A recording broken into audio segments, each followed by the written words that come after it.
Serial क्यों थे दिल छोड़ाए आगे और भी ज़्यादा इंटरेस्टिंग होने वाला है। जैसे कि आपने देखा होगा पिछले एपिसोड में जो वशमा होती है उसके रिश्ते की बात चल रही होती है, उसको देखने लड़का आने वाला होता है। तो उदय उसको समझाता है कि तुम चिंता मत करो, मैं उसको देखने आने ही नहीं दूंगा, मैं उसको सराय में ही जहाँ पर वो रुका हुआ होता है गेस्ट हाउस में, मैं उसको वहीं पर ही बंद कर दूंगा, वो तुमको देखने भी नहीं आ पाएगा। तो फिर इसलिए जो उदय होता है वो रात के टाइम अपनी साइकिल लेके निकल जाता है सराय की ओर। वो सराय में जाता है, वहाँ पे रिसेप्शन पे पूछता है कि जो उसका नाम होता है लड़के का खान, कि वो कहाँ पर है। तो बता देते हैं वो उधर बैठे हैं। तो जो लड़का उसको देखने आने वाला होता है वशमा को, तो वो उस लड़के को उसके ऊपर चादर डाल के उसको खूब मारता है। इतने में ही जो वशमा का भाई होता है वो वहाँ जाता है।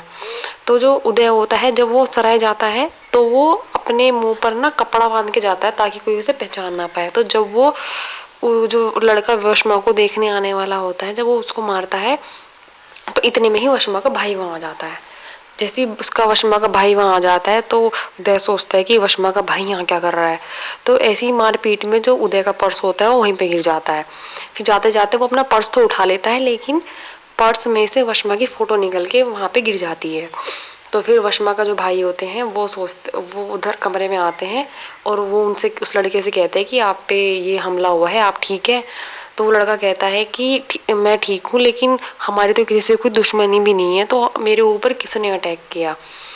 तो फिर जो वशमा का भाई होता है वो सोचता है कि लड़का कौन हो सकता है जिसके पर्स से वशमा की फ़ोटो गिरी है, मेरी बहन की फ़ोटो गिरी है, कौन हो सकता है, क्योंकि उदय तो मुँह पे कपड़ा बांध के आया हुआ था। तो फिर वो अपने घर चला जाता है। वो जाके वहाँ पे जो वशमा होता है वशमा के घर में तैयारियाँ चलनी होती है कि उसको लड़का देखने आएगा। तो वशमा की जो माँ होती है वो उसको कहती है कि जो सूट तुझे पसंद आए उनमें से कोई एक सूट पहन ले, सुंदर सा इतने सारे सूट ला के दिए हैं तुम्हारे अब्बू जान ने, इनमें से कोई एक अच्छा सा सूट पहन लेना, और बाकी की तैयारियाँ ना हम उदय के घर में करेंगे, जो उनके लाला के घर में करेंगे। तो फिर उधर क्या होता है, जो अमृत होती है वो अपनी मम्मी से कहती है कि जो अमृत की मम्मी होती है वो रात में बैठी रहती है कुर्सी पे। वो तो अमृत कहती है मम्मी आप अभी तक इतनी रात तक सोए नहीं हो, आप क्यों बैठे हो बाहर। तो वो कहती है जो घर के मेहमान ने खाना नहीं खाया तो इतना मैं कैसे सो सकती हूँ। तो फिर अमृत कहती है मम्मी आप सो जाइए, उनको मैं खाना खिला दूँगी। तो फिर वो जो अमृत होती है वो रणजीत के कमरे में जाती है और उनसे बोलती है कि आप खाना खा लीजिए, किसी और को इंतज़ार कराना इतनी अच्छी बात नहीं होती है। तो फिर उदय कहता है कि मुझे भूख नहीं है। फिर जो अमृत कहती है कि किसी का मन रखने के लिए भी खाना खा लेना चाहिए। फिर जो उदय कहता है कि मेरा कोई आर्टिकल है जो मुझे समझ में नहीं आ रहा, वो भी पूरा नहीं हुआ है। तो अमृत कहती है ऐसा कौन सा आर्टिकल है। तो फिर अमृत बोलता है कि बेजुबां लोगों के बारे में आर्टिकल है। तो अमृत उसको बता देती है आर्टिकल के बारे में कि आप ऐसे ऐसे इस आर्टिकल को लिख सकते हैं। तो रंजीत खुश हो जाता है, वो कहता है थैंक यू, तुमने तो मेरा काम और भी आसान कर दिया। फिर अमृत कहती है आके खाना खा लो। तो फिर अमृत उसको रात में खाना खिला देती है। फिर खाना खिलाते वक्त उन दोनों का रोमांस चलता रहता है, रोमांस भी नहीं मतलब एक दूसरे को देखते रहते हैं वो।